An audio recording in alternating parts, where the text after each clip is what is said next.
How's everybody doing? Great. Good, good, good. How's everybody doing here? All right, wonderful. We'll jump right into it. Shaping the data polygon is a framing that utilizes the metaphor of a shape with multiple sides to emphasize that the challenges and opportunities surrounding the use of genomic data are multifaceted, require several lenses, and by extension, conversations. But it's really the use of the shaping verb in that phrase that is the most useful and allows us to consider the ways in which business leaders, healthcare professionals, data scientists, and scholars can play an active role in how the polygon is constructed.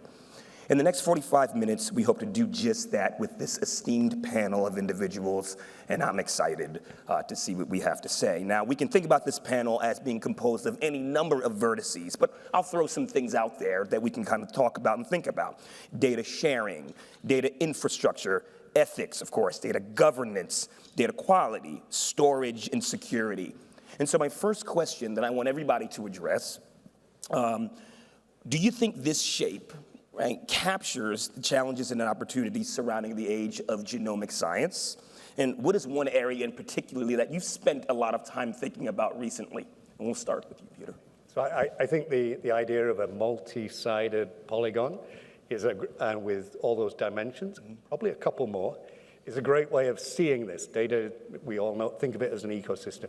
So when we first talked about data polygon, putting on my Global Alliance hat, I thought one of those nice World Cup soccer footballs where there's a flag for every country and they're all in a neat little shape. The minute I saw it in that way, I went, that's not actually the way it works, because every one of them is a different shape, different size, and the challenge of doing this globally is these inequalities that we've heard about. So I think Polygon is a great idea. I think we just have to recognize it's got different dimensions, different sizes, different strengths. And depending where you are in this, obviously for me it's in that sharing dimension, then you look differently at the other aspects of it. Are they enabling or are they constricting what you're trying to do on your vertices? I agree with the idea that we have to think about all the components to get this genomic information and clinical data to patients and to the people for whom we can actually act on this information. As a clinician myself, that's always been the biggest barrier to how we get genomic information at scale to change the way we treat patients and the way patients may be able to act on that information. And I think the sharing component of it is the one that I think about the most. How do we actually put that information into ways where we get the most value by bringing different healthcare providers, health systems, patients, physicians to really understand that information and then give that person the power to use that genetic information and genomic information to help their lives. And I think that's going to be our biggest challenge going into the future. So I have to say I agree with everything that was just said. I would say data sharing is the biggest challenge that we're facing right now. Even without the clinic, before the clinic, at the basic genome sciences level, being able to share terabytes of data across different systems and different resources being set up by different countries, by different NIH institutes it's going to be a big challenge. NIH is basically launching a new policy, has launched a new policy that becomes effective in January of next year, and basically mandating every researcher being funded by the NIH to share their data, genomics or non-genomics. I'd like to imagine the impact of this on the scientific community. And so all the challenges about data storage, data sharing, easy accessibility of both controlled access data and not controlled access data is going to be immense. So being ready to address these issues is one of the things that I'm thinking the most lately. And I think that the term polygon is appropriate here. We're not saying the data square, the data circle, that even from our conversations we've had thus far, that shape has already changed. And it's going to continue to change depending on what organization you talk to and what time we're talking about. The amount of genomic data that's being sequenced right now is continuing to grow. And so data infrastructure is one of the things you talked about, but then we're making this data for a purpose. So the data analytics is also a big component. And so how do we really think about that data foundation to be able to share across all the different organizations in this Polygon and be able to do it in a securely way that has to be foundational and maintain the trust of the individuals along this path and be able to achieve the outcomes and the analytics that we're looking to do in this process. Yeah, I'm sure I'm not the only one who thought back, did I hear the word polygon in grade 8 geometry? No, I actually had to look it up. And then I thought, yes, because if it's dynamic, if it moves, if it's epigenetic, to use a term that we also heard this morning, then it really makes sense.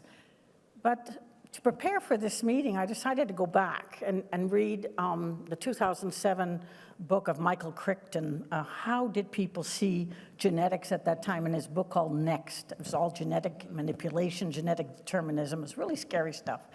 Then I read Isaac Matheson's book on the code breaker on Jennifer Doudna. And the subtitle actually talked about gene editing and the future of the human race.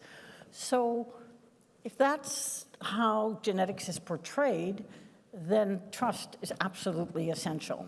And does infrastructure science have the kind of legitimacy in the public? Is it understood that this is the science that, if done right, actually supports, the innovative and in an innovative way itself?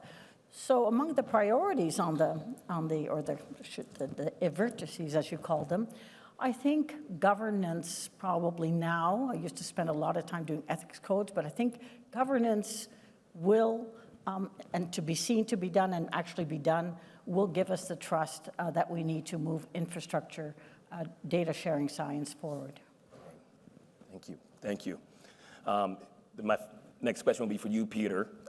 When we reflect on the lessons from the last 2 years, depending on how you think about it, it's been about a lot of data sharing across borders, and that's been one of the ways we've been able to make inroads. And as an international leader, right, in thinking about these issues globally, what has been your experience about the conversation taking place around the world, vernacular, conversation space? What do you have to say about that? Yeah.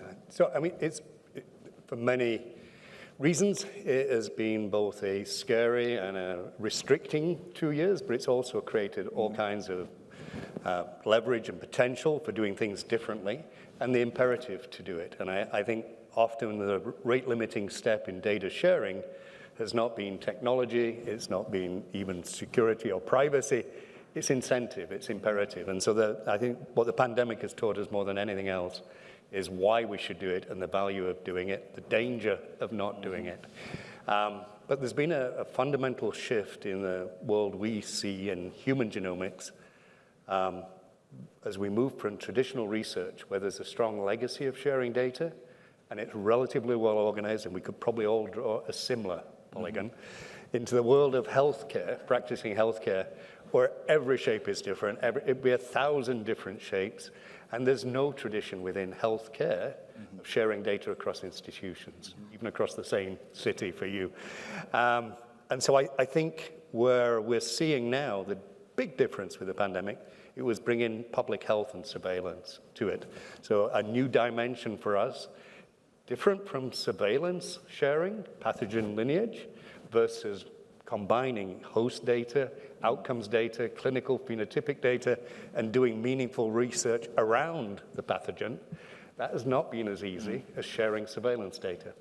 So the big fundamental shift we've got is to move from data download, going somewhere, getting the data, downloading it to my environment, and seeing that as the paradigm of data sharing, to what we're referring to as data visiting. So to Bartha's point about trust, create trusted research environments with great rules, great audit capability, put the data in trusted research environments, and then researchers visit the data. And if we can get that paradigm shift, we can leave the data where it is, we can use federated techniques, and there is a chance that we'll be able to increase data sharing around the world. Great, thank you for that. William, you occupy a very unique space in this conversation. You are a healthcare provider, you've been a medical educator, you've been an administrator, you're a tech kind of thought leader as well. And what I want to know is, how do you think about how we can animate a lot of this data that we're getting in genomic science to actually make it useful at the clinical bedside? So having dealt with this challenge on multiple levels, what would you have to say about that?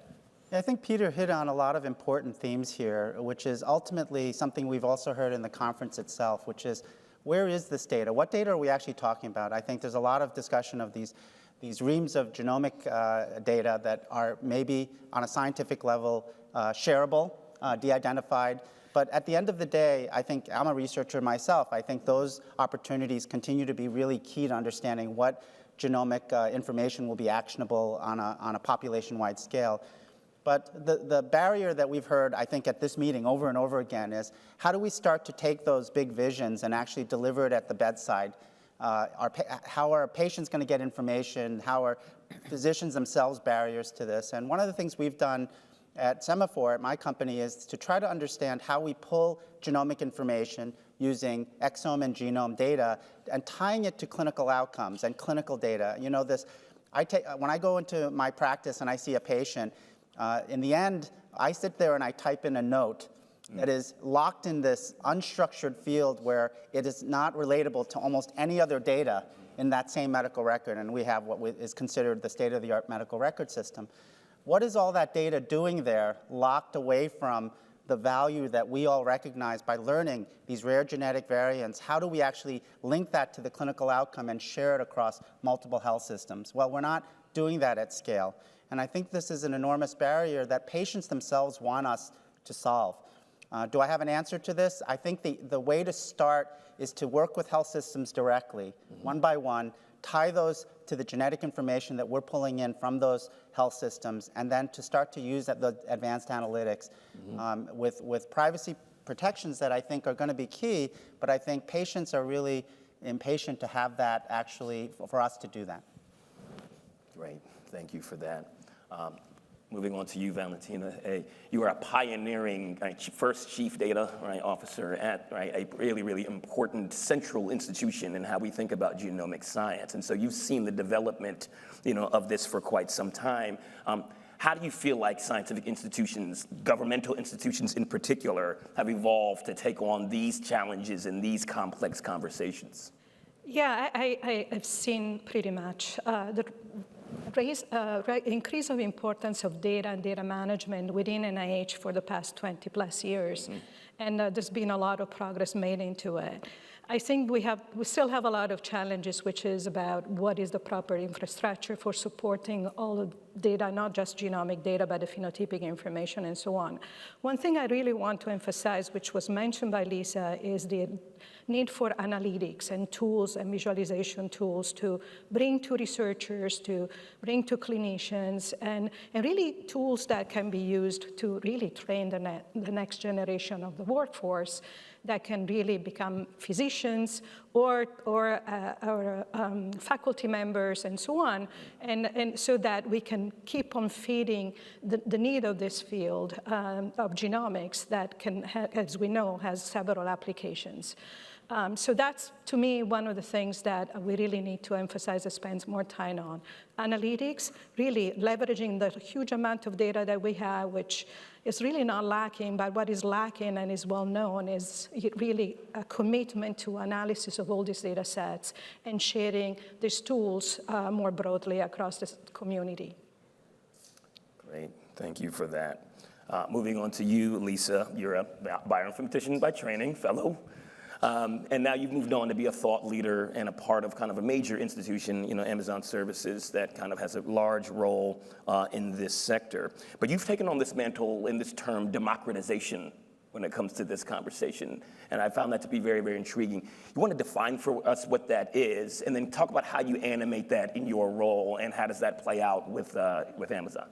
Yeah, I think somebody said it the other day, is that the access, I think it was Francis D'Souza, that the access to genetic information and those outcomes shouldn't just be for the rich or the lucky.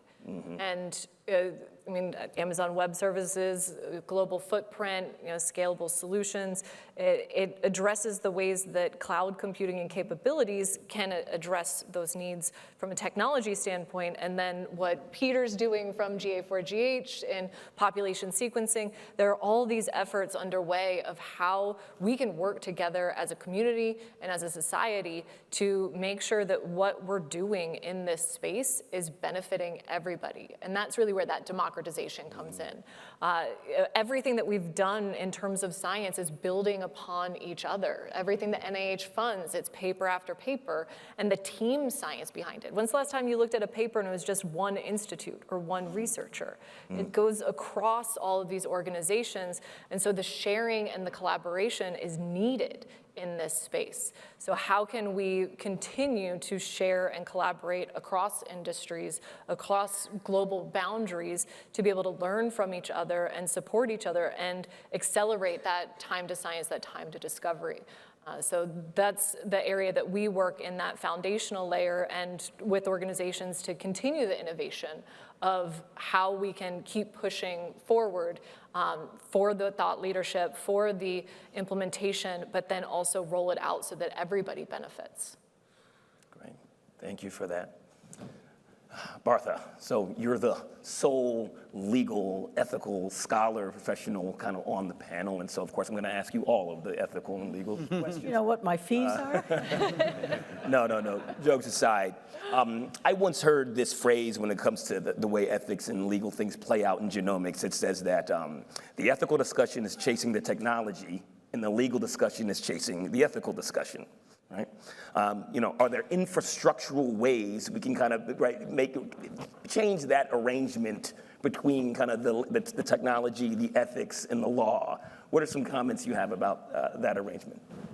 Yeah, it's a linear trajectory that's actually can be more harmful than actually do good. If you look at how from 2000 to let's say 2020, we saw a change in the mindset of individuals who saw themselves as citizens contributing to population biobanks. And this is around the world. So these are population studies, they're resources, they're infrastructures. They're not about you, your family, your condition, or whatever. They're about how to understand a given population in a given environment, and then use that information across all citizens, and hopefully putting that together, you get a representative sort of reference map. And we have the HAP map, the 1,000 genomes, and now the pan-genome human reference map that's under construction. So citizens began to understand the need for this.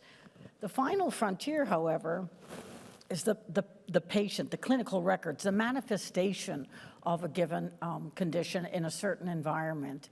And that is where, due to both legal protections, I mean, patient confidentiality, it's in the Hippocratic Oath, or personal data protection, which is meant to protect you from marketeering and so on, extends personal data all the way over into it's me, it's only my data, it's only about me. But when it's genetic, it's necessarily familial, and in most cases it's at a minimum subpopulational. So how do we change the mindset so that patients, and in particular physicians who say, no, that's my patient's data. Maybe if they asked the patient, they would find out the patient would gladly contribute to understanding the translation of the genome in their particular case.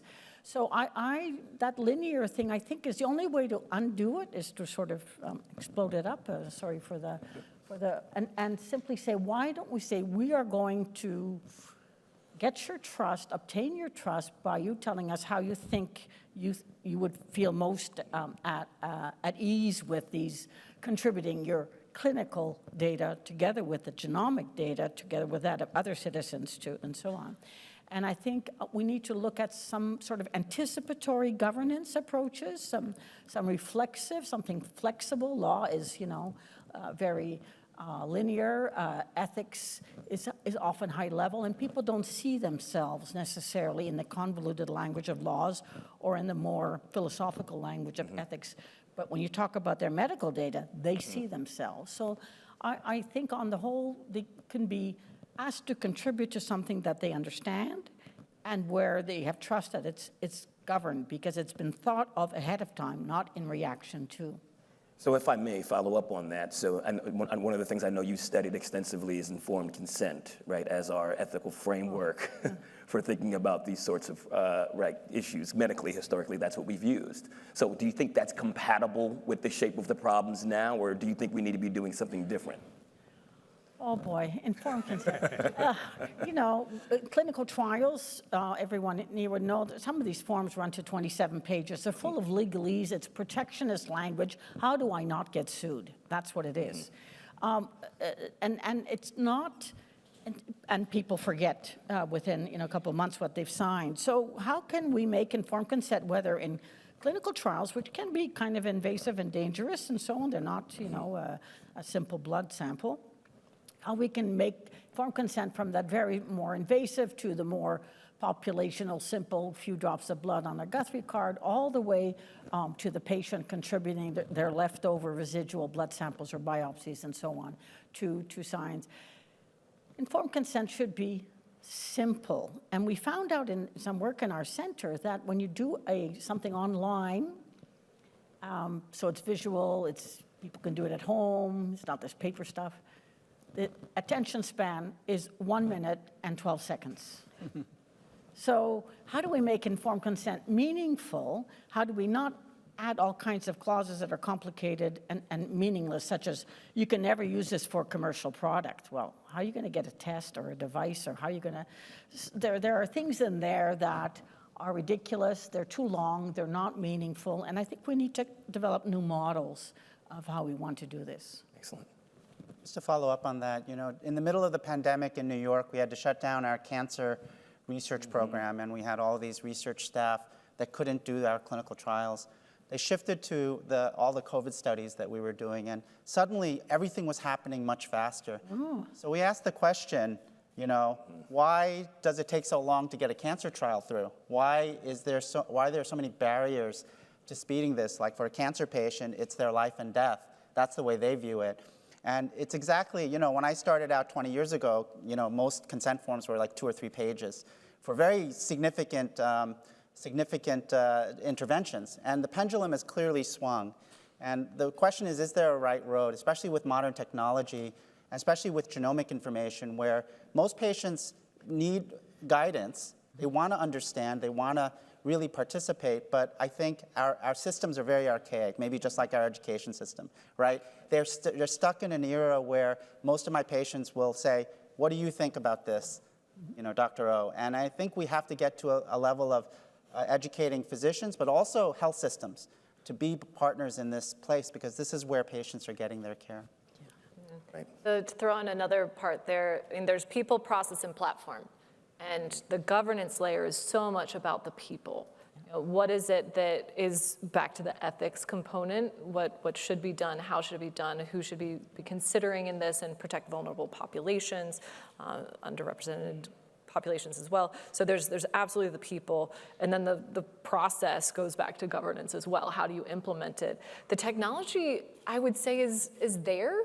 Is just how to implement it, how to finesse it, refine it, scale it, and converge on it as well. The work Peter does with GA4GH and building out technology and standards, we've all grown organically in this field, and it's made it difficult in terms of building that fair data principles and platform.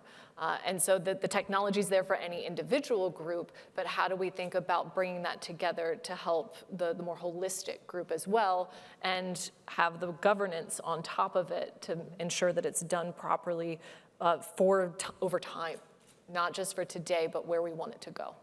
Great. Excellent. Valentina, I'm going to ask you a question now, and Lisa, I also want to ask you, I think you represent 2 large institutions, right, that are big players in this space, one governmental and kind of one private. Valentina, you've been at the NIH for quite some time, and so I'm curious, right, we think about, we all like the Polygon or aspects of it. I think that's pretty consistent, maybe not you, Martha, but I think the rest of us like most of the Polygon. that complexity, how has that been embraced in that institution, right? You've seen the conversation change from the Human Genome Project to where we are now. Are they having these diverse conversations at your meetings and what have you? Yeah, so I would say one significant aspect that has been changing is, first of all, consideration for governance and ethics in several of the, not only genomic projects, but other major projects, the BRAIN Initiative, for example. Bridge to AI is a brand new program that was just launched that is really using machine learning, artificial intelligence for a number of biomedical research projects and so on. So ethics is really now being considered front and center in a lot of the computational heavy projects that NIH is launching. So that's a big change, it's a welcome change. The other thing is about data management. Again, the requirement of this new policy, which really focuses on basically mandating every researcher to have a data management plan in place, which is going to be monitored for compliance, is really putting a lot of emphasis on the importance of data sharing, which was not in place, or it was in place, but not in a very demanding fashion a few years ago. So these are big changes that are real and are going to impact all of us, and not only NIH staff, but every investigator and anybody funded by the NIH. Great, thank you. And for you, I mean, how receptive are they to the shape of the discussions that you've been having at Amazon Services, Lisa? Yeah, so we work across the genomics landscape. It's very horizontal in terms of where genomics can be applied, from research to population sequencing to clinical, and it does take that entire ecosystem for each one of them to operate. And so data sharing is critical in all of that.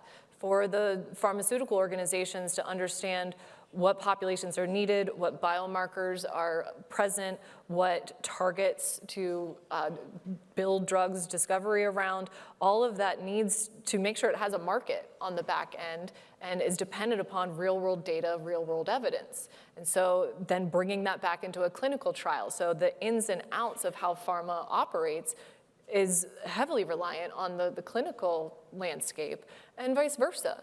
The numbers that have been talked about in the last couple of days around individuals getting sequenced and having variants of unknown significance, or the treatment therapies, we need to do better. And that's where these groups coming together is how that data sharing operates and improves the system overall. So overall, the conversations we have, each of the sides from the clinical and the research want that future and want that capability, and the systems in place to be able to do that. And to expand, it's also not just about genomics. We talk about genomics, but very often we're talking about multi-omics underneath the hood. And then it's even beyond that in terms of multimodal data, of how each of these molecular modalities fit with imaging, fit with the clinical data. Because as great as genomics is, you have to be able to interpret it. And that requires other data types to understand what is that variant and why do we care about it, and what does that mean for the outcomes. And so it takes all these organizations and different experts to contribute to have those learnings and have that implementation. And the organizations that we have been working with are very keen and aware of that and eager to work in this space. Excellent. Shifting to you, Peter, thinking about the Polygon, and I think it's remarkable how you're able to manage all of these conversations, right, again, globally. To return to something you talked a bit about before, but I want you to elaborate on, right? Do you find that the concerns are similar, right, across the world? Are people converging on the same set of kind of issues, or do you find them to be different, and how are they different, and how do you manage that, the difference in priorities, right, in a global sense? Okay, interesting. We said in the early days of Global Alliance, it was never about bigger, better research. It was about impacting human health. But it was still very much a research orientation in the beginning. And there, when you're doing genomic research, there isn't a great deal of variety around the world other than capacity and resources. Sure. The philosophy is the same. It's conducted typically in English. The closer you get to healthcare, the more fragmented, the more local. Healthcare is incredibly local.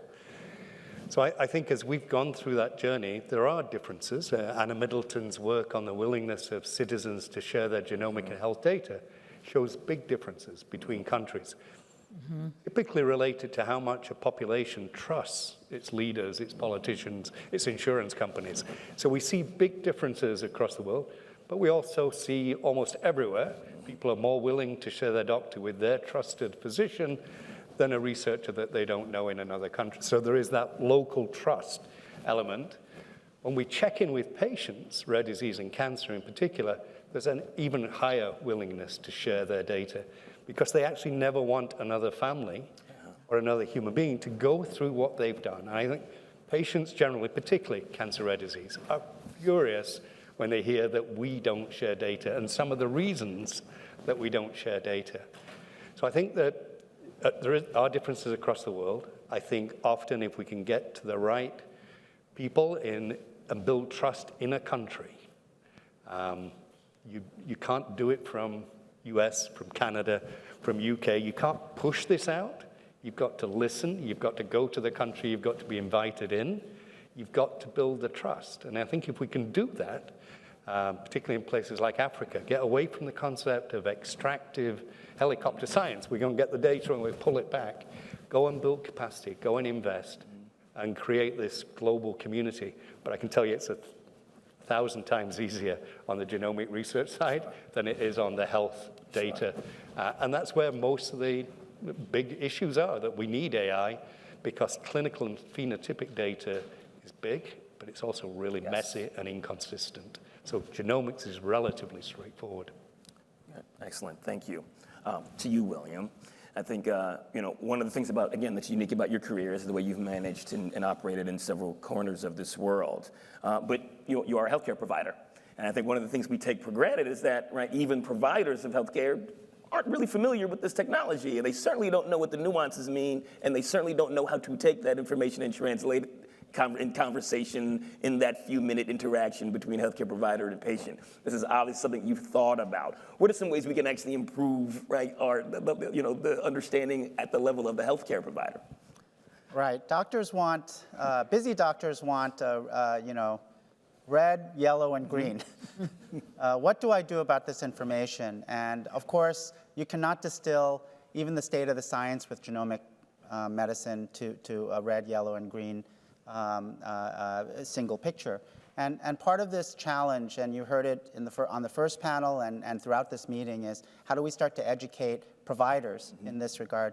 I do think we need to grow the specialty of genomic medicine. I think there needs to be genetic counselors, but beyond that, medical providers that understand this space and become consultants. If my patient breaks his leg, I don't try to fix it in the office. I send him to an orthopedist.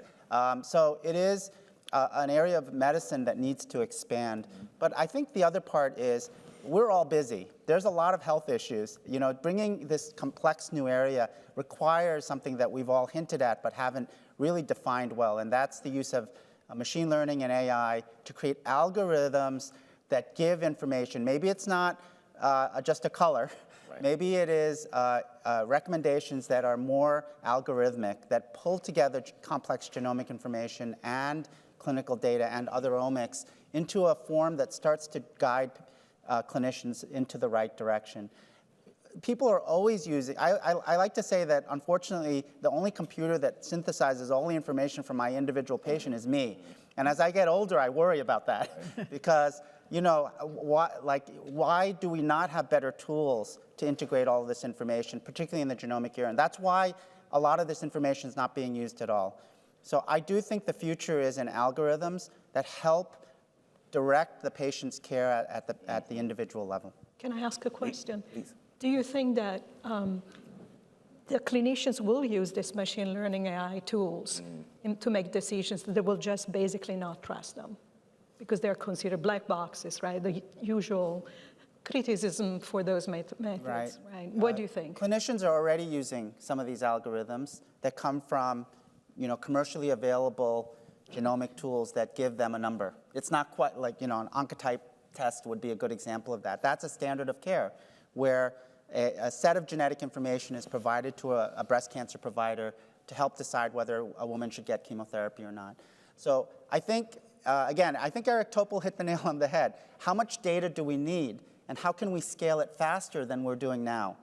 And I think that it's going to require the government, I think it's going to require large organizations that have access to a lot of this data, and it's going to require an ability to pool it in ways that are productive. I do think doctors will use it. I think they're just waiting for better evidence that that's what they should do. And it's not necessarily that the AI/ML is going to be that clinical decision. It's clinical decision support.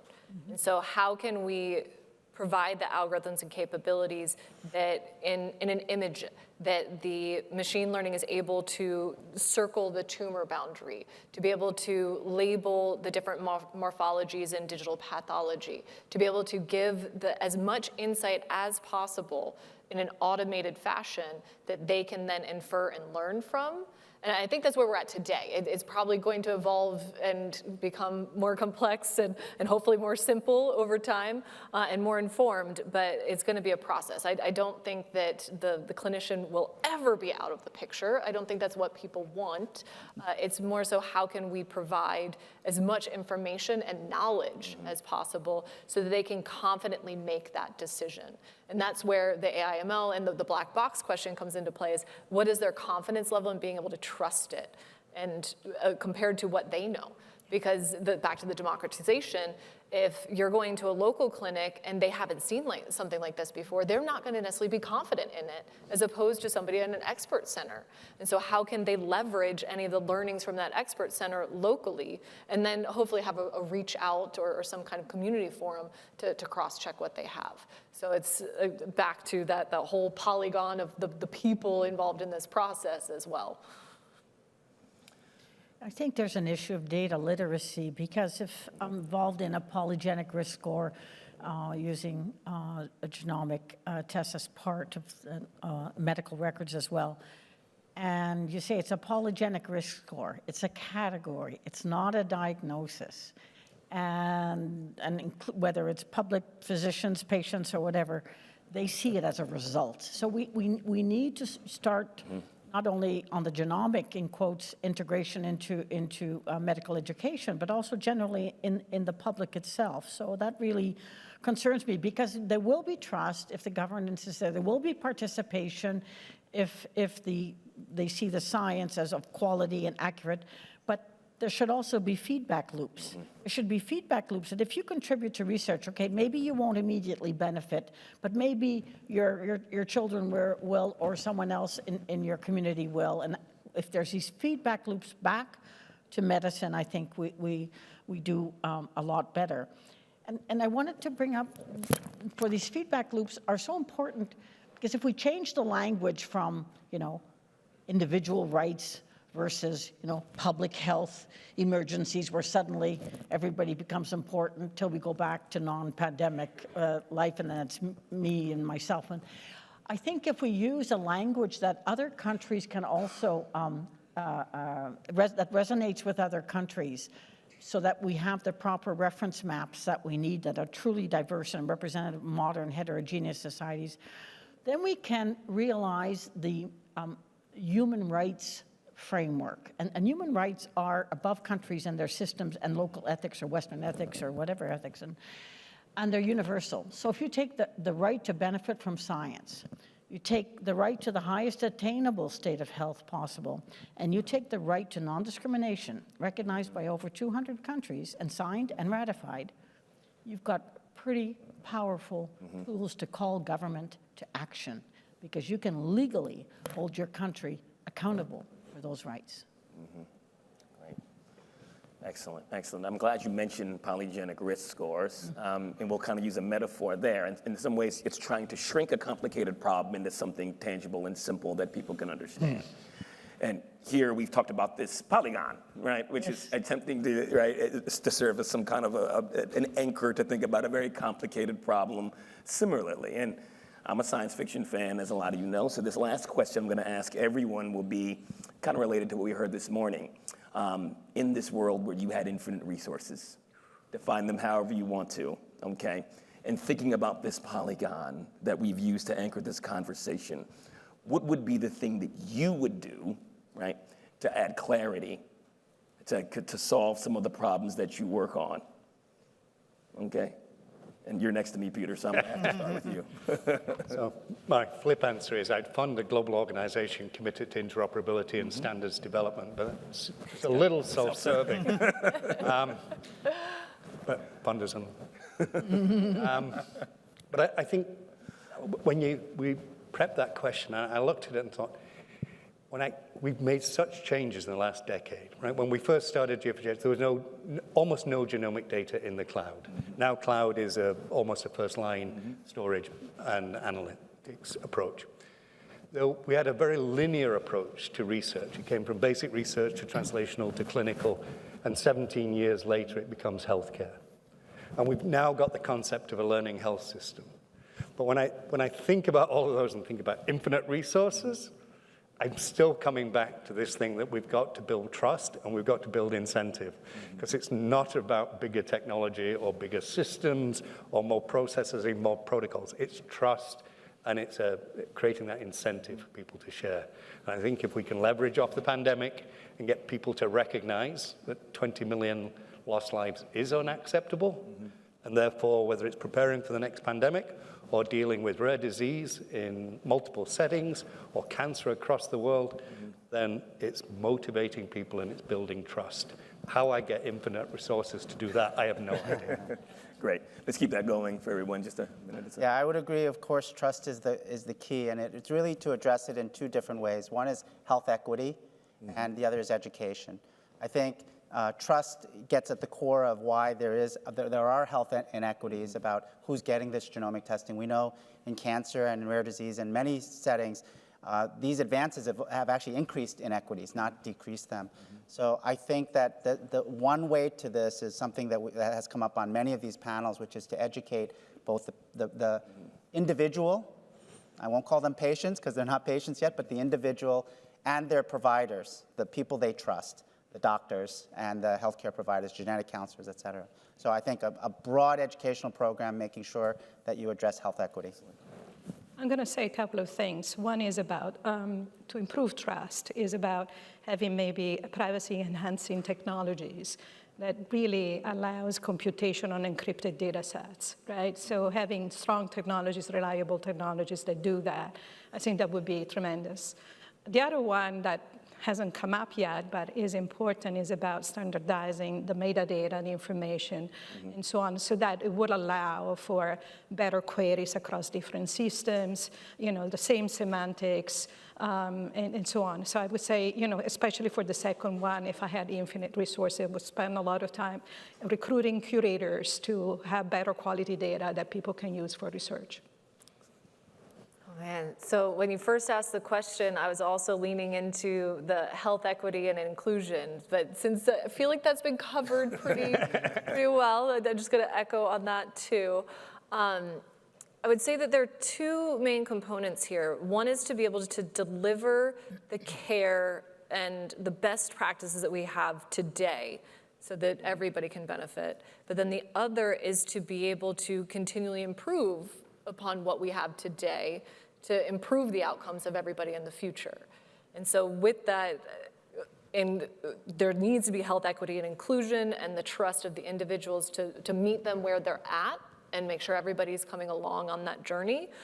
But to add in another idea is then to think through what are those applications. We're focusing so much on data right now, but we're building this data for a reason. And that reason are those two pillars. And so what are the next level of those algorithms and capabilities that we can generate to get there faster?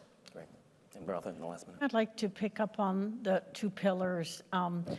In our previous discussions together, it came to light that in 2023 in Europe, they will adopt the Data Governance Act as a regulation, which means it has immediate legal force. And Article 16 of that Data Governance Act has sort of a mantra that is that's forever stayed: as open as possible, comma, as closed as necessary. Or, sorry, as closed as necessary, or actually I've seen two versions, as protected as necessary, which I think is probably the correct legal language. And that says it all, as open as possible, as protected as necessary. And if we can do that, if we can just say, okay, those are the goals, we might, the data infrastructure science that we're building will be of value. Great. So, if you can believe it, we are finishing exactly on time, unbelievably. So we've pretty much solved the problem on the stage today. I want to thank the panelists for really, really covering a wide number of topics in a really provocative way. I think you've given us food for thought, and we'll continue the conversation. Thank you. Thank you. Thank you.